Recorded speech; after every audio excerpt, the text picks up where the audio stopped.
제 며느리가 제 아들을 죽였습니다. 52세 박순자가 경찰서에서 한 첫마디였습니다. 증거가 있으십니까? 네, 있습니다. 하지만 과연 누가 믿어줄까요? 아들을 잃은 슬픔에 미쳐버린 어머니의 말을 말이죠. 이것은 한 어머니의 필사적인 복수극의 시작이었습니다. 이 믿을 수 없는 이야기는 아들과 며느리가 결혼한 뒤 일어나게 되었습니다. 서울 강남구 대치동 고급 아파트. 박순자는 아들 민수의 새집들이에 참석했습니다. 6개월 전 결혼한 며느리 강지영과 함께 차린 월세 200만 원짜리 신혼집이었습니다. 어머님, 갈비찜 어떠세요? 민수가 좋아하는 걸로 준비했어요. 25세 지연이가 공손하게 말했습니다. 겉보기에는 완벽한 며느리였습니다. 하지만 순자의 예리한 눈에는 뭔가 어긋나는 부분이 포착되었습니다. 지연이의 미소가 입가에서만 맴돌 뿐 눈은 차갑게 굳어 있었거든요. 더욱 이상한 것은 아들 민수의 모습이었습니다. 평소 활발했던 28세의 민수가 부쩍 말수가 줄어들어 있었습니다. 어머니와 대화할 때마다 지연이의 눈치를 살피며 조심스럽게 말했죠. 민수야, 요즘 회사 일은 어때? 얼굴이 피곤해 보인다. 아, 네. 회사 일이 바빠서요. 민수가 어색하게 웃으며 대답했습니다. 그 순간 지연이가 식탁 아래에서 민수의 팔을 살짝 꼬집는 것을 순자는 놓치지 않았습니다. 민수의 얼굴이 순간 일그러졌다가 다시 작은 미소를 지었습니다. 마치 고통을 참는 듯한 표정이었죠. 그런데 지연아, 너희 아이 계획은 어떻게 되니? 순자가 자연스럽게 물었습니다. 그런데 지연이의 반응은 예상과 달랐습니다. 아직은 좀 더 둘만의 시간을 갖고 싶어서요. 순간 얼굴이 굳어지며 차가운 목소리로 대답했습니다. 식탁 분위기가 냉랭하게 식었습니다. 그보다 어머님, 저희 보험새로 들었거든요. 혹시 모를 일에 대비해서요. 보험? 각 결혼한 부부가 무슨 보험을 그렇게 서둘러 들었을까요? 생명보험이요. 요즘 사고도 많고 사람 일은 모르니까요. 그 순간 민수의 젓가락이 떨리는 것을 순자는 놓치지 않았습니다. 집으로 돌아가는 길, 순자의 마음은 무거웠습니다. 40년 넘게 아들을 키운 어머니의 직감이 경고 신호를 보내고 있었습니다.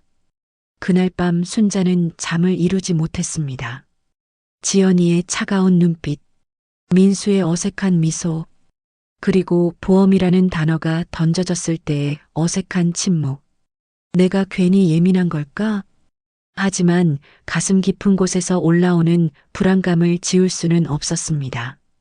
다음 날 아침, 순자는 민수에게 전화를 걸어봤습니다. 민수야, 어제 고마웠다. 그런데 너 정말 괜찮니? 전화 너머 민수의 목소리는 평소와 달랐습니다. 어머니, 사실, 뭔데? 순자의 심장이 빨라지기 시작했습니다. 아들의 목소리에서 무언가 절박한 것이 느껴졌거든요. 아니에요. 괜찮아요. 하지만 민수는 결국 말을 삼켰습니다. 전화가 끊어진 후 순자는 한동안 휴대폰을 바라보며 서 있었습니다. 그 후로 일주일이 흘렀습니다. 순자가 민수에게 전화를 걸어도 지연이가 받는 경우가 더 많았습니다.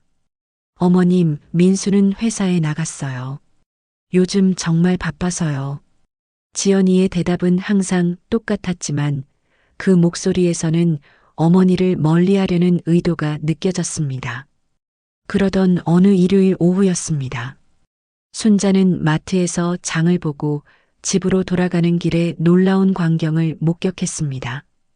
카페 유리창 너머로 지연이가 한 남자와 다정하게 대화하는 모습이 보였습니다. 민수가 아닌 30대 중반의 건장한 남성이었죠. 더욱 충격적인 것은 두 사람이 손을 잡고 있다는 사실이었습니다. 순자의 온몸에 소름이 돋았습니다. 저게 정말 우리 며느리야? 지연이가 고개를 들어 창밖을 바라보는 순간 순자와 눈이 마주쳤습니다. 지연이의 표정이 순식간에 굳어졌습니다. 순자는 급히 발걸음을 돌렸습니다. 가슴이 미친 듯이 뛰었습니다. 집에 도착한 순자는 소파에 주저앉았습니다. 자식 같던 며느리가 다른 남자와 손을 잡고 있는 모습이라니. 민수는 알고 있을까? 최근 아들의 걱정스러운 얼굴이 떠올랐습니다. 유독 말수가 줄어들고 표정이 어두워진 이유를 이제야 알 것 같았습니다. 그날 밤 순자는 결심했습니다. 더 이상 모른 척할 수 없었습니다. 아들이 고통받고 있는데 어머니가 가만히 있을 수는 없었거든요. 하지만 순자는 아직 몰랐습니다. 이것이 시작에 불과하다는 사실을. 그리고 며느리 지연이에게는 상상할 수 없는 더 큰 비밀이 숨겨져 있다는 것을 말이죠. 과연 순자는 아들을 지킬 수 있을까요? 아니면 이미 너무 늦어버린 것일까요? 지연이와 낯선 남자가 손을 잡고 있던 그 충격적인 장면을 목격한 후 순자는 사흘 동안 잠을 제대로 이루지 못했습니다. 단순한 불륜만으로는 부족했습니다. 확실한 증거도 없었고 섣불리 아들에게 말하기도 어려웠거든요. 월요일 오후 3시 순자는 평소처럼 동네 마트로 장 보러 나갔습니다. 과일 코너에서 사과를 고르고 있을 때였습니다. 어머님, 혹시 순자 어머님 맞으시죠? 뒤에서 들려온 정중한 목소리에 순자가 돌아봤습니다. 40대 중반의 단정한 여자가 조심스럽게 다가오고 있었습니다. 네, 맞는데요. 누구세요? 저는 송미영이라고 해요. 지연이 고등학교 동창이에요. 민수 씨 결혼식 때 뵌 적이 있어서요. 순자는 한참 생각해보고 나서야 기억해냈습니다. 아, 맞다. 미영 씨. 지연이는 어떻게 지내세요? 미영의 질문은 자연스러웠지만 순자는 왠지 대답하기가 주저되었습니다. 네, 잘 지내는 것 같아요. 다행이에요. 그런데 어머님. 미영이 주변을 조심스럽게 둘러보더니 목소리를 낮췄습니다. 혹시 지연이가 예전 일에 대해서는 말씀 안 드렸나요? 순자의 심장이 빨라지기 시작했습니다. 예전 일이요? 지연이가 대학 다닐 때 사귀던 남자친구가 있었거든요. 김대현이라고 했는데 의대생이었어요. 순자는 조용히 고개를 끄덕였습니다. 그런데 그분이 갑자기 교통사고로 돌아가셨어요. 교통사고요? 그 순간 순자의 온몸에 전율이 흘렀습니다. 교통사고. 한 4년 전쯤이었어요. 정말 갑작스럽게 일어난 일이었거든요. 미영의 목소리가 점점 작아졌습니다. 그런데 어머님, 이상한 게 그때 지연이가 대연이 오빠 명의로 생명보험을 여러 개 들어놨더라고요. 순자의 머릿속이 하얗게 변했습니다. 생명보험. 바로 지연이가 민수와의 식사 자리에서 언급했던 그것이었습니다. 얼마나 많이요? 총 3억 정도 됐다고 들었어요. 당시 24살 의대생에게는 엄청난 금액이었죠. 순자의 다리에 힘이 빠져갔습니다. 그래서 보험금은 다 지연이가 받았어요. 수익자가 지연이었거든요. 순자는 모든 것이 연결되는 것을 느꼈습니다. 지연이의 차가운 눈빛, 민수의 불안한 표정, 그리고 최근의 보험 가입. 미영 씨, 혹시 그 사고가 어머님이 생각하시는 그런 의심을 저도 했어요. 하지만 경찰 조사 결과는 단순 교통사고였어요. 그런데요, 어머님. 미영이 더욱 조심스러운 표정을 지었습니다. 당시 대연이 오빠 친구들 말로는 사고 나기 며칠 전부터 대연이 오빠가 지연이를 무서워했대요. 순자의 심장이 멈추는 줄 알았습니다. 무서워했다고요? 네. 지연이가 자꾸 이상한 질문들을 했대요. 유언장은 써놨냐? 보험금은 누가 받게 되어 있냐. 그런 식으로요. 그 순간 순자는 깨달았습니다. 민수가 최근 들어 표정이 어두워진 이유를. 혹시 모르니까 민수 씨한테 조심하라고 말씀해 주세요. 특히 보험 관련해서는요. 바로 그때 순자의 휴대폰이 울렸습니다. 화면에 지연이라는 이름이 떠올랐습니다. 네, 지연아. 어머님, 지금 어디 계세요? 평소보다 날카로운 느낌이 들었습니다. 마트에서 장 보고 있어. 혹시 누군가와 이야기하고 계신 건 아니죠? 순자의 등줄기에 식은땀이 흘렀습니다. 아니야, 혼자서 장 보고 있어. 그럼 다행이에요. 요즘 이상한 소문들이 많다고 해서요. 전화가 끊어졌습니다. 미영이 걱정스러운 눈으로 순자를 바라봤습니다. 어머님, 정말 조심하세요. 지연이는 제 생각보다 훨씬 무서운 아이일 수도 있어요. 그날 밤 순자는 잠을 이루지 못했습니다. 김대현이라는 의대생의 죽음, 3억 원의 거액 보험금, 그리고 지연이의 기묘한 질문들. 다음 날 아침 순자는 민수에게 전화를 걸어봤습니다. 민수야, 어머니야. 네, 어머니. 민수의 목소리에는 여전히 피로가 묻어 있었습니다. 혹시 지연이가 보험 이야기 많이 하니? 전화 너머로 잠시 침묵이 흘렀습니다. 어머니, 왜 갑자기 보험 이야기를? 그냥 궁금해서. 아, 네. 몇 개 더 들었어요. 지연이가 알아서 다 해줘서요. 순자의 불안이 현실이 되어가고 있었습니다. 민수야, 혹시 지연이가 이상한 질문 같은 거 하지 않니?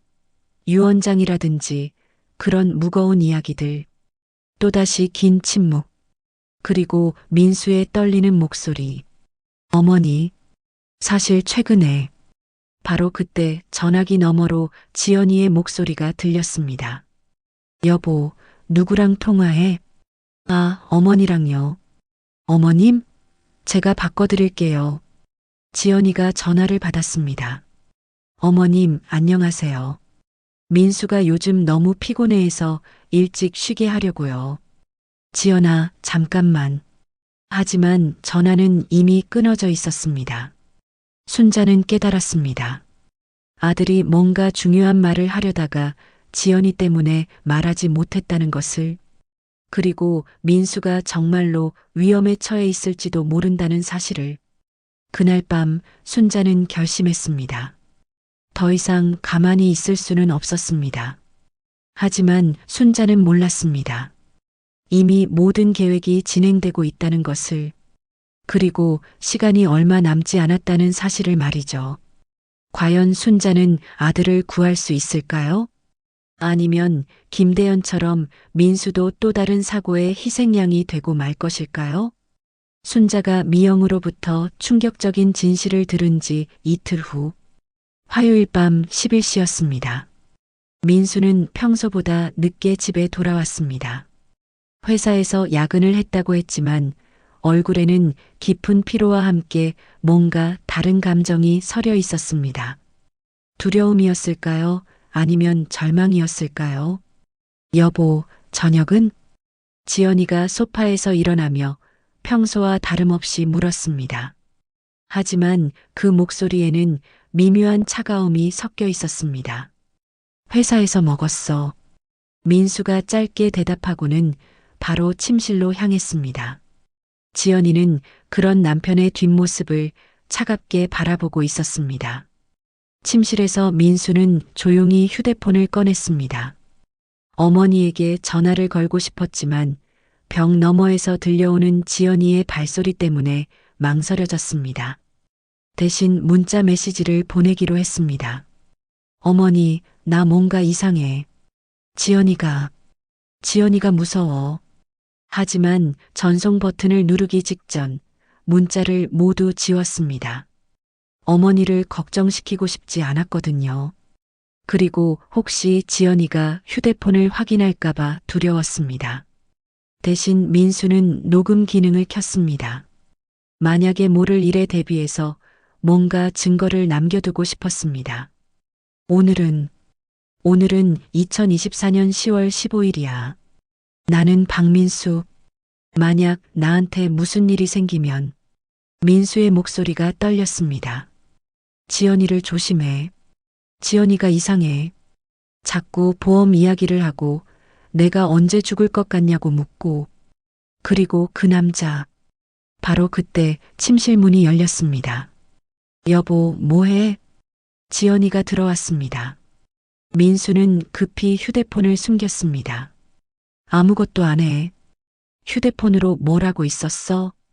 지연이의 눈빛이 날카로워졌습니다. 그냥 뉴스 보고 있었어. 지연이는 의심스러운 눈으로 민수를 바라봤습니다. 그리고는 갑자기 미소를 지었습니다. 하지만 그 미소는 소름 끼칠 정도로 차가웠습니다. 여보, 우리 내일 펜션 갈까? 펜션? 응. 요즘 당신이 너무 스트레스 받는 것 같아서 강원도에 있는 조용한 펜션 예약했어. 맛있는 것도 먹고 우리 둘만의 시간을 보내자. 민수의 가슴이 두근거리기 시작했습니다. 왜인지 모르게 불안한 예감이 들었습니다. 갑자기 왜? 그냥 신혼여행도 제대로 못 갔잖아. 내일 하루만 쉬어. 회사에는 내가 아픈 척 전화해 줄게. 지연이가 민수에게 다가와 팔을 감쌌습니다. 하지만 그 순간 민수는 느꼈습니다. 지연이의 몸이 차갑다는 것을. 마치 얼음덩어리 같았습니다. 한편 그 시각 순자는 잠들지 못하고 거실 소파에 앉아 있었습니다. 미영의 말들이 계속 머릿속을 맴돌았습니다. 김대현이라는 의대생의 죽음, 3억 원의 보험금, 그리고 지연이의 기묘한 질문들. 내가 너무 예민한 걸까? 하지만 어머니의 직감은 계속 경고하고 있었습니다. 뭔가 잘못되고 있다고, 아들이 위험하다고. 새벽 2시, 순자는 결국 민수에게 전화를 걸었습니다.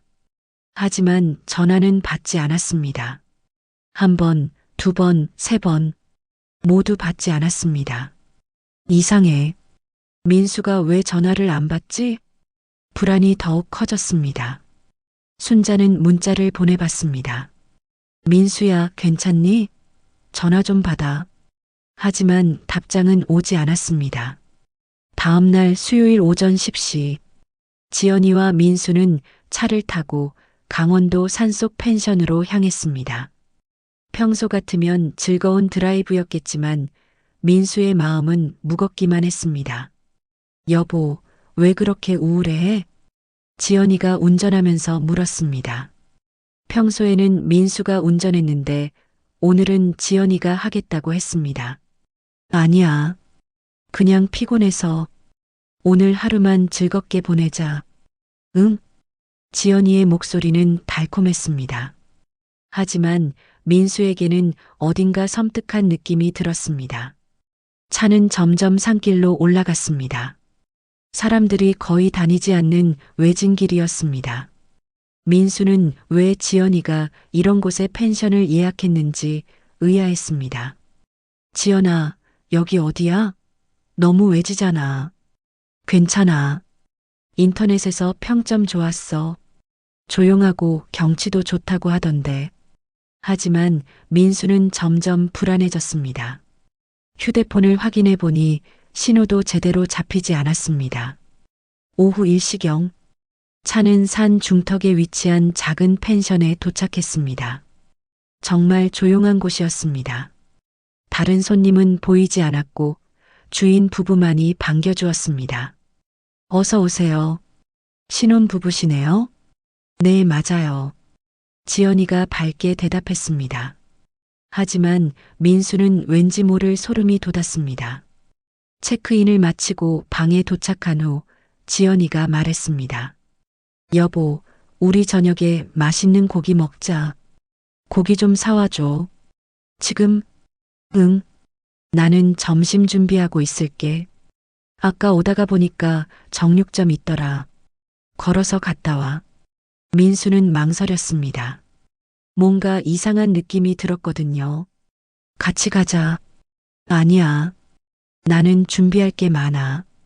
빨리 다녀와. 지연이가 민수를 재촉했습니다. 그 목소리에는 거부할 수 없는 강압이 있었습니다. 그리고 민수가 차키를 집어드는 순간 지연이는 바로 대답했습니다. 걸어서 갔다 와. 바로 아래에 정육점인데 뭐. 걸으면 20분 걸릴 텐데. 그냥 차 타고 갔다 올게. 걸어가. 지연이는 민수가 탈을 타지 못하게 했습니다. 민수는 이상했지만 고기를 사러 혼자 나갔습니다. 알겠어. 그럼 금방 갔다 올게. 민수가 나간 후 지연이는 곧바로 행동에 나섰습니다. 펜션 차고에서 공구함을 찾아냈습니다. 그리고는 민수의 차 앞쪽으로 기어 들어갔습니다. 지연이의 손에는 공구가 들려 있었습니다. 그녀는 정확히 브레이크 라인이 있는 곳을 알고 있었습니다. 며칠 전 누군가에게 배운 대로였습니다. 여기를 살짝만 긋으면 지연이는 브레이크 라인에 작은 상처를 냈습니다. 당장은 문제없지만 브레이크를 몇 번 밟으면 라인이 터지면서 브레이크 오일이 새어나오게 되는 정교한 작업이었습니다. 완벽해. 지연이가 차 밑에서 나와 손을 털었습니다. 그 얼굴에는 차가운 미소가 떠올라 있었습니다. 30분 후 민수가 고기를 사들고 돌아왔습니다. 다녀왔어. 한우 등심 샀어. 고마워, 여보. 어서 바비큐 시작하자. 지연이는 평소와 다름없이 행동했습니다. 하지만 마음속으로는 시간을 계산하고 있었습니다. 저녁 6시, 바비큐가 한창일 때였습니다. 여보, 음료수가 떨어졌네. 콜라 좀 사와 줄래? 아마 산 아래 마을까지 내려가야 할 텐데 차 타고 다녀와. 지연이가 자연스럽게 말했습니다. 아까 사오면서 같이 살 걸 그랬네. 괜찮아. 빨리 다녀와. 고기 다 구워 놓을게. 민수는 별 의심 없이 차 키를 집었습니다. 그리고는 차에 올라탔습니다. 조심해서 다녀와.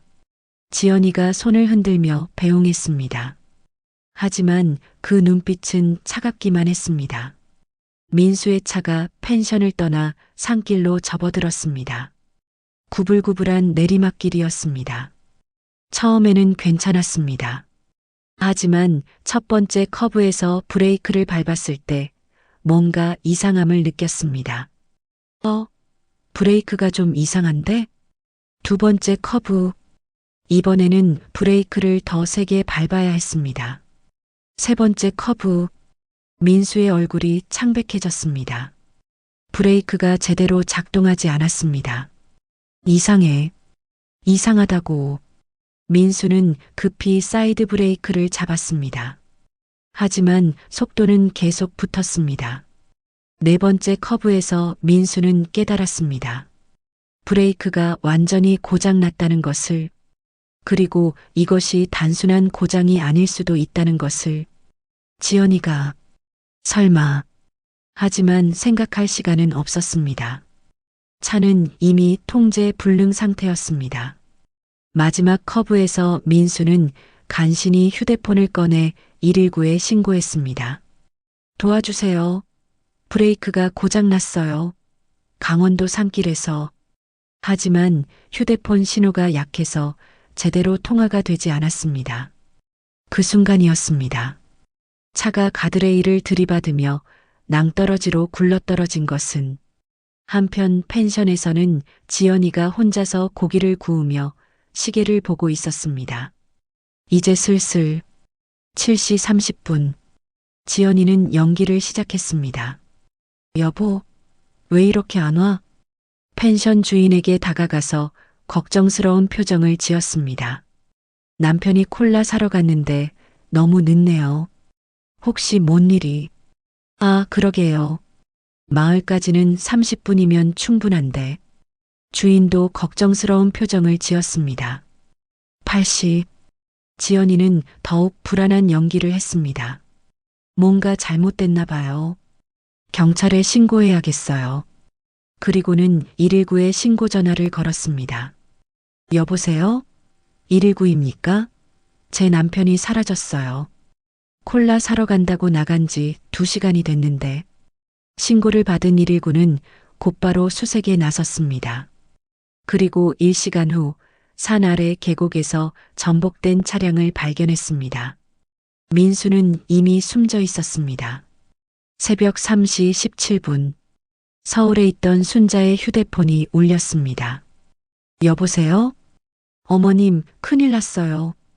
지연이의 울음 섞인 목소리였습니다. 민수가 교통사고를 당했어요. 순자는 그 순간 온 세상이 무너지는 것을 느꼈습니다. 어머니의 직감이 맞았던 것입니다.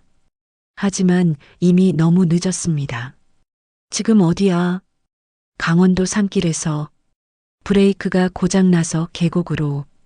지연이는 훌쩍거리며 말했습니다. 하지만 전화기 너머로 들려오는 것은 진짜 슬픔이 아니었습니다. 완벽한 연기였습니다. 119가 구조했는데 이미 너무 늦었어요. 전화가 끊어졌습니다. 순자는 온몸이 떨렸습니다. 자신의 아들이. 하지만 순자는 확신했습니다. 이것은 단순한 사고가 아니라는 것을, 지연이가 뭔가 숨기고 있다는 것을 말이죠. 병원으로 향하는 택시 안에서 순자는 눈물을 흘렸습니다. 하지만 동시에 다짐했습니다. 민수야, 엄마가 꼭 진실을 밝혀낼게. 꼭. 강원도 우리병원 영안실. 순자는 아들의 차가운 시신 앞에서 무너져 내렸습니다. 민수야, 우리 민수야. 28년을 함께 산 아들이었습니다. 그런 아들이 이제 차가운 시신이 되어 누워 있었습니다. 어머님, 너무 슬퍼하지 마세요. 지연이가 순자의 어깨에 손을 올리며 위로했습니다. 눈이 빨갛게 부어 있었고 목소리도 쉬어 있었습니다. 완벽한 슬픔의 연기였습니다. 사고가 어떻게 난 건지 다시 설명해줘. 펜션에서 콜라를 사러 가신다고 하시더니 브레이크가 고장나서. 브레이크 고장? 차가 새 차였는데? 지연이가 잠시 당황했지만 곧 진정하며 대답했습니다. 저도 이해할 수 없어요. 정비소에서는 브레이크 라인이 손상됐다고 하던데. 순자는 뭔가 이상함을 느꼈습니다. 사고 전에 손상됐을 가능성이 높은데 지연이는 애매하게 답하고 있었습니다. 그때 경찰이 다가왔습니다. 유족분이시죠? 단순 교통사고입니다. 브레이크 고장으로 인한 추락사고로 보입니다. 수사는 안 하시나요? 특별한 의심사항이 없는 한 단순 사고로 처리됩니다. 김영사의 대답은 성의가 없었습니다. 그저 빨리 사건을 마무리하고 싶어 하는 것 같았습니다. 이틀 후 민수의 장례식이 치러졌습니다. 장례식장에서 순자는 민수의 직장 동료 김 과장을 만났습니다. 어머님, 정말 안타깝습니다. 고맙습니다. 민수가 김 과장님 말씀 많이 했어요. 김 과장이 주변을 살피더니 목소리를 낮췄습니다. 어머님께 말씀드려야 할 게 있습니다. 며칠 전부터 민수가 많이 이상했어요. 순자의 심장이 빨라지기 시작했습니다. 집에 들어가기 싫다고 했어요. 지연이 씨가 자꾸 이상한 이야기를 한다고 했거든요. 어떤 이야기요? 보험 이야기를 자주 한다고 했어요. 그리고 유언장은 써놨냐? 만약에 죽으면 누가 돈을 받게 되냐? 그런 식으로요. 순자는 미영에게 들었던 이야기와 똑같다는 것을 깨달았습니다. 김 과장이 핸드폰을 꺼냈습니다. 이건 민수가 사고 나기 하루 전에 저한테 보낸 문자입니다. 순자가 화면을 봤습니다. 형, 나 정말 무서워. 지연이가 이상해. 자꾸 내 죽음에 대해서 이야기해. 어젯밤에 누군가랑 전화하는 걸 들었는데 내 보험 이야기를 하더라고. 뭔가 잘못되고 있는 것 같아. 혹시 나한테 무슨 일이 생기면. 문자는 거기서 끊어져 있었습니다. 아마 지연이 씨가 들어와서 못 보낸 것 같아요. 순자의 손이 떨리기 시작했습니다. 아들이 죽음을 예감하고 있었다는 것입니다. 김 과장님, 이 문자 경찰에 보여주세요. 장례식이 끝난 후 순자는 지연이와 함께 집으로 돌아왔습니다. 어머님, 저녁 드세요. 지연이가 음식을 차려왔지만 순자에게는 모든 것이 가식으로 보였습니다. 그날 밤 순자는 민수의 방을 정리하다가 서랍에서 녹음기를 발견했습니다. 순자가 재생 버튼을 눌렀습니다. 오늘은 2024년 10월 15일이야. 나는 박민수. 만약 나한테 무슨 일이 생기면 지연이를 조심해. 지연이가 이상해. 자꾸 보험 이야기를 하고 내가 언제 죽을 것 같냐고 묻고 그리고 그 남자. 녹음은 거기서 끊어져 있었습니다. 마지막에 그 남자라고 했는데 무슨 남자를 말하는 걸까요? 순자는 온몸이 떨렸습니다. 아들이 자신의 죽음을 예감하고 증거를 남겨놨던 것입니다. 바로 그때 뒤에서 목소리가 들렸습니다. 어머님, 뭘 하고 계세요? 지연이가 방문에 서 있었습니다. 아, 그냥 민수 물건을 정리하고 있어. 순자가 재빨리 녹음기를 숨겼습니다. 힘드실 텐데 제가 도와드릴게요. 지연이가 방 안으로 들어왔습니다. 그 눈빛이 예리하게 변한 것을 순자는 놓치지 않았습니다. 혼자 있고 싶다고. 순자의 목소리가 커졌습니다. 지연이는 잠시 놀란 듯 하더니 고개를 끄덕였습니다. 순자는 녹음기를 꽉 쥐었습니다. 이것은 분명한 증거였습니다. 하지만 이것만으로는 부족했습니다. 다음 날 아침 순자는 사설탐정 사무소를 찾았습니다. 어서 오세요. 조진수입니다. 40대 후반의 조진수 탐정이 순자를 맞았습니다. 제 아들이 며느리에게 당했을 수도 있어요. 순자는 모든 것을 털어놨습니다. 미영에게 들은 김대연의 이야기, 민수의 이상한 행동, 그리고 녹음기에서 발견한 아들의 마지막 음성까지. 흥미롭네요. 패턴이 똑같군요. 조진수가 고개를 끄덕였습니다. 정말 수사해 주실 건가요? 물론입니다. 하지만 위험할 수도 있습니다. 만약 정말 살인이라면 어머님도 위험해질 수 있어요. 순자는 두려움보다는 분노가 더 컸습니다. 상관없어요. 제 아들의 억울함을 풀어야겠어요. 알겠습니다. 그럼 일단 지연이 씨 주변부터 조사해 보겠습니다. 조진수 사무소를 나서면서 순자는 다짐했습니다. 민수야, 엄마가 꼭 진실을 밝혀낼게. 하지만 순자는 몰랐습니다. 지연이가 이미 순자의 움직임을 주시하고 있다는 것을 말이죠. 과연 순자는 진실을 찾을 수 있을까요? 아니면 지연이의 다음 희생자가 되고 말 것일까요? 조진수 탐정과 만난 지 일주일이 흘렀습니다. 순자는 매일 연락을 기다렸지만 아직 별다른 소식은 없었습니다. 그런 가운데 지연이의 행동은 점점 이상해져 갔습니다. 어머님, 오늘 어디 다녀오셨어요? 순자가 마트에서 돌아올 때마다 지연이가 물었습니다. 그냥 장 보고 왔어. 혹시 누구 만나신 건 아니죠? 왜 자꾸 그런 걸 묻니? 순자가 의아해하자 지연이는 억지로 미소를 지었습니다. 그냥 걱정돼서요. 요즘 혼자 다니시니까. 하지만 순자는 느꼈습니다. 지연이가 자신을 감시하고 있다는 것을, 마치 무언가를 숨기려는 듯 했습니다. 월요일 오후 드디어 조진수에게서 연락이 왔습니다. 어머님 만나서 이야기할까요? 중요한 걸 발견했어요. 순자는 서둘러 조진수 사무소로 향했습니다. 어떤 걸 발견하셨나요? 지연이 씨에 대해 조사해 봤는데 흥미로운 사실을 알게 됐어요. 조진수가 사진 몇 장을 꺼냈습니다. 이 남자 보세요. 사진 속에는 30대 중반의 건장한 남자가 있었습니다. 순자는 어디서 본 듯한 얼굴이었습니다. 누구죠? 박철민이라는 사람입니다. 지연이 씨와 3년째 만나고 있어요. 순자의 머릿속이 번개처럼 밝아졌습니다. 지연이가 카페에서 손을 잡고 있던 바로 그 남자였습니다. 3년째요? 그럼 민수랑 결혼하기 전부터?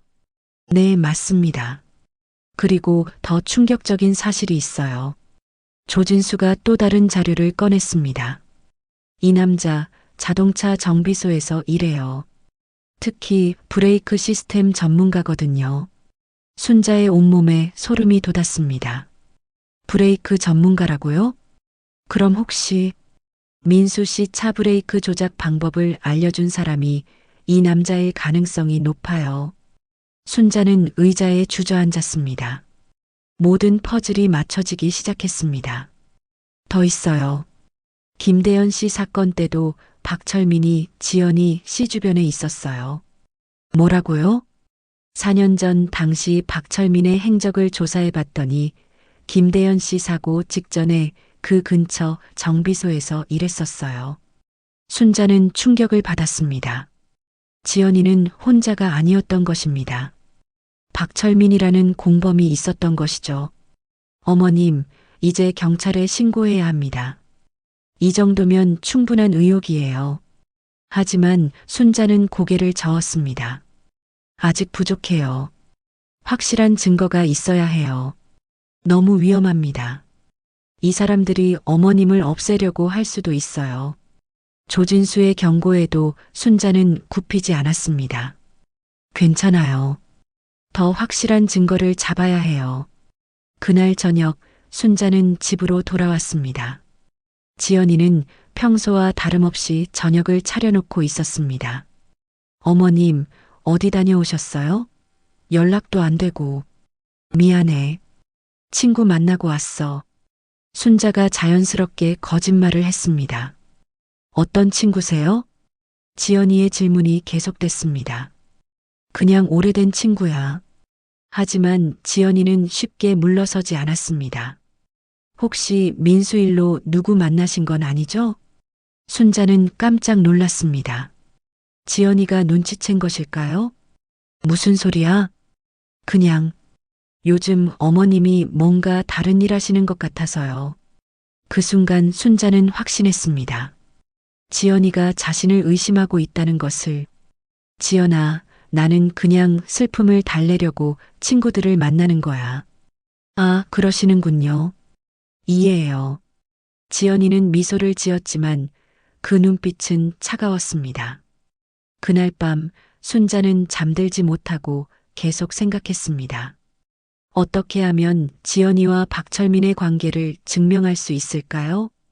새벽 2시쯤이었습니다. 순자는 화장실에 가려다가 거실을 지나게 됐습니다. 그런데 지연이가 소파에 앉아 누군가와 전화하고 있었습니다. 맞아. 늙은 여자가 뭔가 알아가고 있어. 순자는 얼른 벽 뒤에 숨었습니다. 조심해야 해. 너무 파고들면 위험하잖아. 지연이의 목소리가 낮고 날카로웠습니다. 그래, 필요하면 그렇게 하자. 어차피 민수 때처럼. 순자의 심장이 쿵쾅거렸습니다. 지연이가 자신에 대해서 이야기하고 있는 게 분명했습니다. 내일 보자. 계획을 세워야겠어. 전화가 끊어졌습니다. 순자는 조용히 방으로 돌아갔습니다. 계획이라고? 무슨 계획? 순자는 두려웠지만 동시에 분노했습니다. 지연이가 자신도 해치려 하고 있다는 것을 깨달았습니다.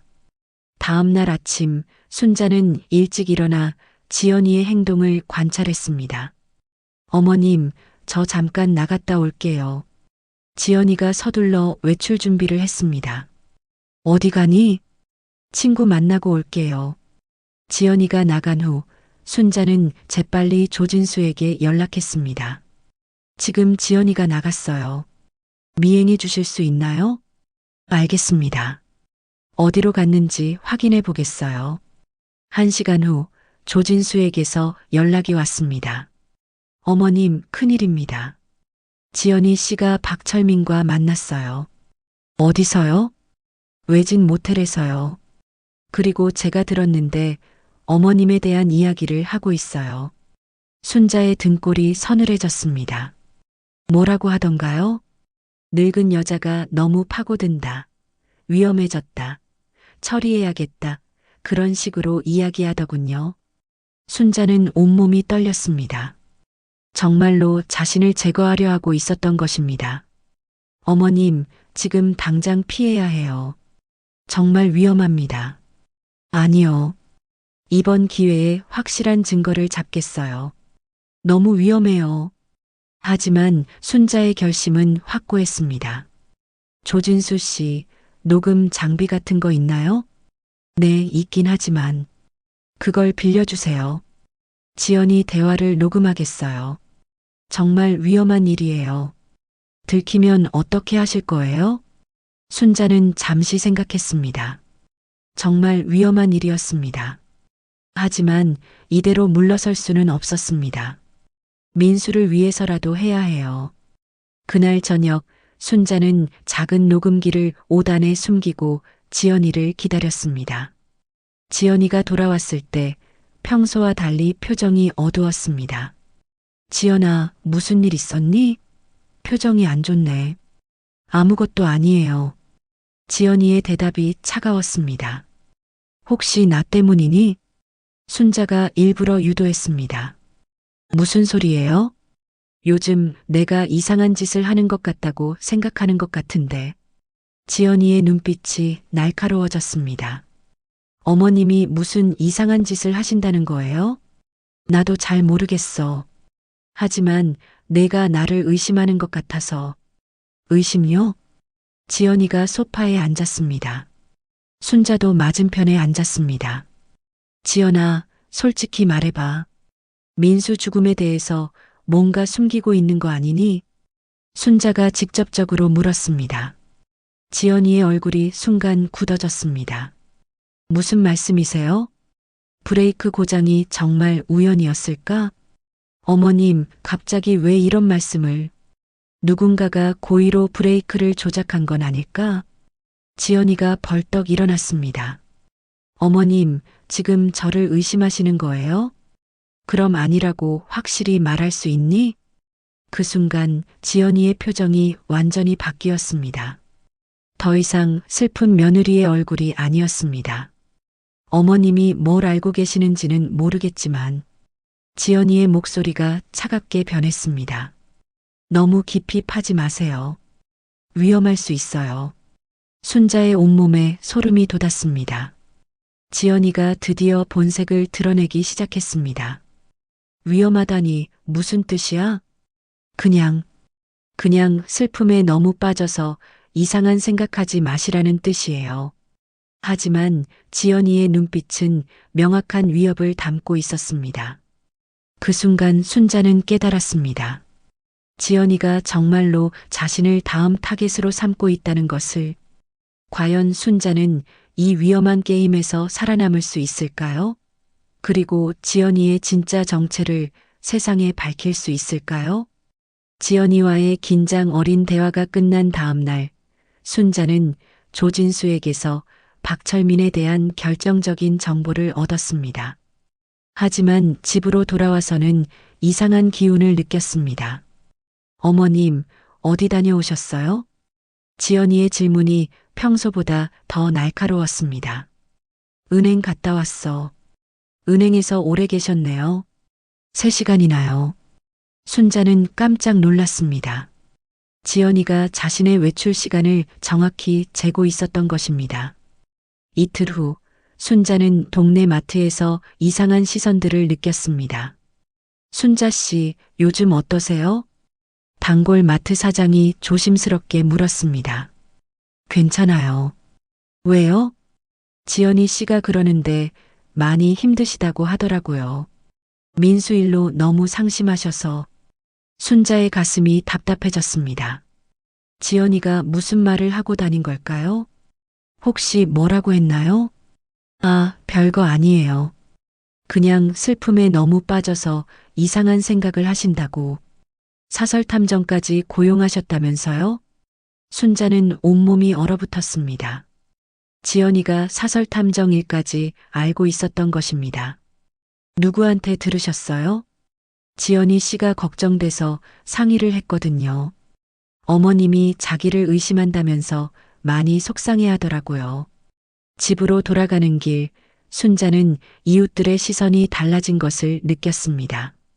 동정 어린 눈빛들, 그리고 뒤에서 수군거리는 소리들. 저분 아들 돌아가시고 나서 좀 이상해지셨대. 사설탐정까지 고용해서 며느리를 의심한다던데. 순자의 마음이 무너져 내렸습니다. 지연이가 자신을 미친 사람으로 만들고 있었던 것입니다. 집에 들어가자 지연이가 평소와 다른 표정으로 앉아 있었습니다.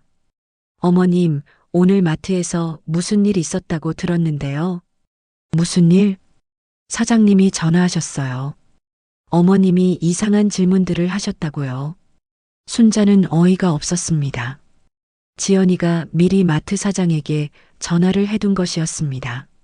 지연아, 너 대체 무슨 짓을 하는 거니? 어머님이야말로 무슨 짓을 하시는 거예요? 사설탐정을 고용해서 저를 뒷조사하고 동네 사람들한테 이상한 소리하고. 지연이의 목소리가 점점 커졌습니다. 이상한 소리가 아니야.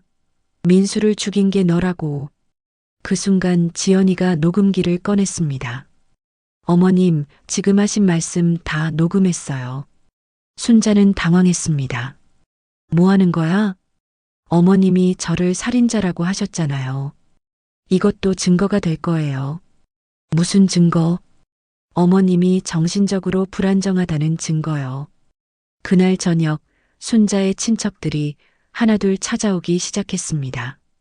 순자야, 지연이한테 들었어. 많이 힘들다면서? 작은 형님이 걱정스러운 표정으로 말했습니다. 무슨 소리예요? 사설탐정까지 고용해서 지연이를 의심한다던데? 그럴 리가 없잖아. 지연이가 얼마나 착한 애인데. 형님, 정말로. 순자야, 너무 슬픔에 빠져서 그런 거야. 전문가 상담 좀 받아보는 게 어때? 순자는 절망했습니다. 아무도 자신의 말을 믿지 않았습니다. 일주일 후 지연이가 정신과 의사를 데려왔습니다. 어머님, 이분은 김 선생님이세요. 상담 좀 받아보시라고 모셔왔어요. 나는 상담 받을 이유가 없어. 어머님, 주변 분들이 모두 걱정하고 계세요. 사설탐정 고용하고 저를 의심하고 이런 건 정상이 아니에요. 김 선생님이 부드럽게 말했습니다. 어머님, 사랑하는 사람을 잃으면 누구나 힘들어해요. 상담받으시는 게 도움이 될 거예요. 내가 미친 게 아니라고. 아무도 미쳤다고 하지 않았어요. 다만 치료가 필요할 뿐이에요. 순자는 완전히 고립됐습니다. 모든 사람이 자신을 정신병자 취급했습니다. 하지만 그날 밤 운명이 순자 편을 들어줬습니다. 지연이가 전화 통화하는 소리가 들렸습니다. 잘했어. 이제 완전히 미친년 취급받고 있어. 순자는 조용히 방문을 열고 귀를 기울였습니다. 정신병원에 입원시키는 것도 시간 문제야. 그럼 우리는 완전히 안전해져. 전화 너머에서 남자 목소리가 들렸습니다. 그런데 혹시 진짜로 증거 같은 거 찾았을까? 설마. 그냥 늙은이 망상이야. 우리가 얼마나 완벽하게 했는데. 민수 때처럼 말이지. 맞아. 브레이크 라인 조작한 거 아무도 몰라. 김대현 때도 그랬잖아. 순자의 심장이 뛰었습니다. 드디어 결정적인 증거를 잡은 것입니다. 순자는 조용히 휴대폰 녹음 기능을 켰습니다. 너무 걱정 마. 내일이면 정신병원 입원 절차 끝나. 그럼 아무도 그 미친년 말 안 믿어. 보험금은 언제 나와? 다음 주면 5억 다 나와. 그럼 우리 결혼하자. 순자는 모든 대화를 녹음했습니다. 이제 확실한 증거가 있었습니다. 다음 날 아침 순자는 녹음 파일을 들고 경찰서로 향했습니다. 이제 누가 미쳤는지 보자. 긴 침묵의 시간이 끝나고 마침내 진실이 밝혀질 순간이 다가오고 있었습니다. 경찰서 수사과. 순자는 떨리는 손으로 녹음 파일이 담긴 휴대폰을 김영사에게 건넸습니다. 형사님, 이걸 들어보세요. 김영사는 처음에는 시큰둥한 표정이었습니다. 며칠 전 순자의 친척들이 찾아와서 정신적으로 불안정한 상태라고 말했던 터였거든요. 하지만 녹음을 들으면서 김영사의 표정이 점점 심각해졌습니다. 브레이크 라인 조작한 거 아무도 몰라. 김대현 때도 그랬잖아. 보험금은 언제 나와? 다음 주면 5억 다 나와. 녹음이 끝나자 김영사가 순자를 다시 바라봤습니다. 어머님, 이게 정말 어젯밤 녹음한 거 맞나요? 네, 맞아요. 지연이가 남자친구랑 통화하는 걸 녹음한 거예요. 김영사는 곧바로 수사팀을 소집했습니다. 이제는 더 이상 단순한 교통사고가 아니었습니다. 박철민이라는 남자에 대해서도 조사해 주세요. 순자가 조진수로부터 받은 자료를 모두 제출했습니다. 한편 그 시각 지연이는 아무것도 모른 채 평상시와 같은 하루를 보내고 있었습니다. 순자가 경찰서에 간 것도 모르고 있었죠. 어머님, 점심 드세요. 지연이가 평소와 같이 정성스럽게 차려준 상을 보며 말했습니다. 오늘 김 선생님이 다시 오신대요. 이번 날짜도 정해야 한다고 하시더라고요. 순자는 더 이상 화내지 않았습니다. 오히려 침착하게 대답했습니다. 그래, 알겠어. 지연이는 순자의 담담한 반응이 의외였습니다. 며칠 전까지만 해도 격렬하게 반발하던 순자가 갑자기 수능적으로 변한 것이 이상했거든요. 어머님, 괜찮으세요? 갑자기 너무 조용해지셨는데. 조용한 게 좋은 거 아니야? 내가 원하던 거잖아. 순자의 말에 지연이는 뭔가 불안함을 느꼈습니다. 하지만 곧 고개를 저었습니다. 설마 순자가 뭔가 꾸미고 있을 리는 없을 거라고 생각했거든요. 오후 3시 지연이가 외출한 사이에 경찰이 집을 방문했습니다. 강지연 씨 계십니까? 아니요, 지금 나갔어요. 그럼 잠시 기다리겠습니다. 김영사와 수사관들이 거실에서 대기했습니다. 순자는 한편으로는 두근거리고 한편으로는 시원했습니다. 1시간 후 지연이가 돌아왔습니다. 현관 앞에 세워진 경찰차를 보고는 당황한 기색을 감추지 못했습니다. 어머님, 경찰이 왜? 거실로 들어선 지연이는 김영사와 마주쳤습니다. 강지연 씨죠? 네. 무슨 일이신가요? 박민수 씨 사망 사건과 관련해서 몇 가지 질문할 것이 있습니다. 지연이의 얼굴이 순간 굳어졌습니다. 하지만 곧 평정을 되찾으려 노력했습니다. 사망 사건이요? 교통사고 아니었나요? 그것에 대해서 확인하고 싶은 게 있어서요. 혹시 박철민이라는 분 아세요? 그 순간 지연이의 얼굴이 하얗게 변했습니다. 누구요? 박철민. 당신의 남자친구요. 남자친구가 뭔 소리예요? 저는 결혼했는데 3년째 만나고 계시죠. 브레이크 전문 정비사인. 지연이는 더 이상 부인할 수 없음을 깨달았습니다. 하지만 여전히 버텨보려 했습니다. 그냥 아는 사람이에요. 아는 사람과 어젯밤에 이런 통화를 하셨나요? 김영사가 휴대폰으로 녹음 파일을 재생했습니다. 민수 때처럼 말이지. 맞아. 브레이크 라인 조작한 거 아무도 몰라. 지연이의 다리에서 힘이 빠졌습니다. 어떻게 이 녹음이 경찰 손에 들어갔을까요? 그때 지연이의 시선이 순자에게 향했습니다. 당신이 녹음했어? 순자는 조용히 고개를 끄덕였습니다. 내가 나를 미친 사람으로 만들려고 할 때 나도 준비하고 있었어. 지연이는 그제서야 모든 것을 깨달았습니다. 순자가 정말로 증거를 잡았다는 것을. 어머님, 그게 아니에요. 오해예요. 하지만 이미 늦었습니다. 김영사가 수갑을 꺼냈습니다. 강지연 씨 살인 혐의로 긴급 체포합니다. 살인이라니. 저는 아무것도 안 했어요. 지연이가 발악했지만 소용없었습니다.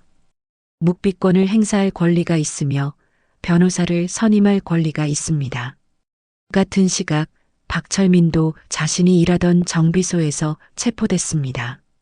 경찰이 들이닥쳤을 때 박철민은 브레이크 부품을 만지고 있었습니다. 박철민 씨죠? 살인 및 살인교사 혐의로 체포합니다. 뭔 소리예요? 저는 그냥 정비사인데. 하지만 박철민의 휴대폰에서는 지연이와 주고받은 수많은 메시지들이 발견됐습니다. 범행 계획부터 보험금 분배 계획까지 모든 것이 그대로 남아 있었습니다. 저녁 늦게 순자는 조진수를 만났습니다. 어머님, 정말 대단하세요. 어떻게 그 녹음을 생각하셨어요? 다른 방법이 없었어요. 모든 사람이 날 미쳤다고 할 때 진실만이 날 구할 수 있다고 생각했거든요. 조진수가 고개를 끄덕였습니다. 정말 죄송해요. 저도 한때 의심했던 것을. 괜찮아요. 당연한 거였어요. 지연이가 워낙 교묘했으니까. 이제 김대현 씨 사건도 재조사될 거예요. 연쇄살인 사건으로요. 순자는 깊은 한숨을 쉬었습니다. 길고 긴 싸움이 드디어 끝나가고 있었습니다. 민수야, 이제 진실이 밝혀졌어. 내 억울함이 풀렸다. 순자는 아들의 사진을 바라보며 조용히 중얼거렸습니다. 수사가 진행되면서 더 많은 진실들이 밝혀졌습니다. 지연이와 박철민은 김대현뿐만 아니라 다른 피해자들도 있었다는 것이 드러났습니다. 이들은 체계적으로 보험금을 노린 연쇄살인을 저질러왔던 것입니다. 하지만 순자에게는 더 이상 복수가 중요하지 않았습니다. 아들의 억울함이 풀렸고 진실이 세상에 밝혀졌습니다. 그것으로 충분했습니다. 이제 마지막 단계만 남았습니다. 법정에서의 최종 판결이었죠. 과연 지연이와 박철민은 어떤 처벌을 받게 될까요? 그리고 순자는 정말로 평안을 찾을 수 있을까요? 6개월 후 서울중앙지방법원 대법정. 순자는 방청석 맨 앞자리에 앉아 있었습니다. 피고인 강지연, 박철민. 일어서십시오. 판사의 목소리가 법정에 울려 퍼졌습니다. 지연이와 박철민은 수갑을 찬 채 떨리는 다리로 일어났습니다. 불과 몇 달 전까지만 해도 완벽한 범죄를 저질렀다고 자신했던 그들의 모습은 온데간데 없었습니다. 피고인 강지연은 살인 및 살인교사, 보험사기 등의 혐의로 무기징역을 선고합니다. 피고인 박철민은 살인교사, 살인방조, 보험사기 등의 혐의로 징역 25년을 선고합니다. 안 돼요. 저는 억울해요. 지연이가 절규하며 바닥에 주저앉았습니다. 하지만 법정의 판결은 이미 끝났습니다. 수사 과정에서 더 충격적인 사실들이 드러났었습니다. 지연이와 박철민은 김대영과 민수뿐만 아니라 다른 지역에서도 비슷한 수법으로 2명을 더 죽였다는 것이 밝혀진 것입니다. 총 4명의 생명을 돈을 위해 빼앗은 연쇄살인범들이었습니다. 법정을 나오면서 순자는 깊은 한숨을 쉬었습니다. 길고 험난했던 싸움이 마침내 끝났습니다. 어머님, 수고 많으셨습니다. 조진수가 다가와 말했습니다. 고마웠어요. 조진수 씨 덕분에 여기까지 올 수 있었어요. 아니에요. 어머님의 끈기와 용기가 없었다면 불가능했을 거예요. 순자는 고개를 저었습니다. 이제 정말 끝났네요. 하지만 이상했습니다. 복수를 완성했는데도 마음이 시원하지 않았습니다. 아들이 돌아오는 것은 아니었으니까요. 그날 저녁 순자는 민수의 무덤을 찾았습니다. 민수야, 엄마가 해냈어. 널 죽인 놈들 다 잡았다. 하지만 묘비는 아무 대답도 하지 않았습니다. 그런데 왜 이렇게 허전하지? 복수를 했는데도 내가 돌아오는 건 아니구나. 순자의 눈에서 뜨거운 눈물이 흘러내렸습니다. 이번에는 분노의 눈물이 아니라 그리움의 눈물이었습니다. 민수야, 엄마는 이제 뭘 하고 살아야 할까? 바람이 살랑 불어와 순자의 머리카락을 흔들었습니다.